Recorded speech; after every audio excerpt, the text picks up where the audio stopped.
as is the way we look at a battle between two flagship devices. It's Joshua Gar from Android Authority. What's going on, everybody? And here we have the Samsung Galaxy Note 3 and the iPhone 5 in a quick look. It should be almost painfully obvious the differences between these devices. While the iPhone 5 is Apple's current flagship that is soon to be updated, the Galaxy Note 3 is the behemoth that has just been announced. It's a 4-inch, 1136 by 640 resolution IPS screen up against a 5.7-inch 1080p Super AMOLED monster, with matching smaller or bigger bodies to match. For display experience, you should pretty much know off the bat if you want that larger screen for a much better media display or if the smaller iPhone screen is good enough for your needs. In the case of the iPhone 5, it's a smaller stature that makes it incredibly easy to handle, while the Note 3 pretty much always requires two hands, especially when considering the S Pen. The metal body of Apple's phone has always been well received, but Samsung is finally moving from its glossy plastic and has moved to a textured plastic that honestly feels and looks much better. It seriously comes down to your comfort level, but with the Note being pretty consistently popular, maybe size doesn't matter quite as much as it used to. Under the hood, we have completely different packages powering different ecosystems.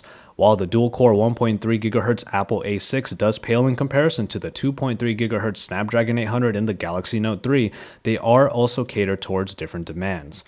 The iOS ecosystem doesn't too often require the craziest specs, and in the case of the Note 3, its multitasking abilities are so much more robust that a more powerful package is pretty much required, like a boost up to 3 GB of RAM. The cameras are another story of size, as the 8-megapixel optics in the iPhone perform very well with good consistent pictures, but is very limited in its app. You don't have nearly as many options as the Note 3 camera, which has everything from drama modes to even a golf mode. Quality is a subjective matter, but this Note 3 camera, which is basically the well-received S4 camera, has been able to keep up with the iPhone's optics quite well. And finally, we'll look at the software a little, in which the Note 3 has again a ton of options compared to the iPhone 5. As iOS focuses on icons and folders in lieu of widgets on the home screens, it also doesn't have the multitasking power of the Note 3.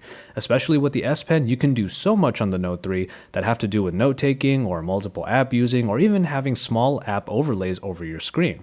There is no doubt that the Note 3 offers a ton, but for some, it might be too much. And perhaps the simpler but still powerful operation of iOS is just enough for the many people who still use the iPhone. And so, there you have it. A very quick look at a couple flagship phones, perhaps more as an exercise in realizing that Apple needs a pretty substantial upgrade to its smartphone, which is soon to happen. For now, these are the flagships we have to compare, and we'll see what Apple has in store for its next iPhone iteration to keep up with what Samsung and Android have to offer. We have more on the Galaxy Note 3, so stay tuned to Android Authority, your source for all things Android.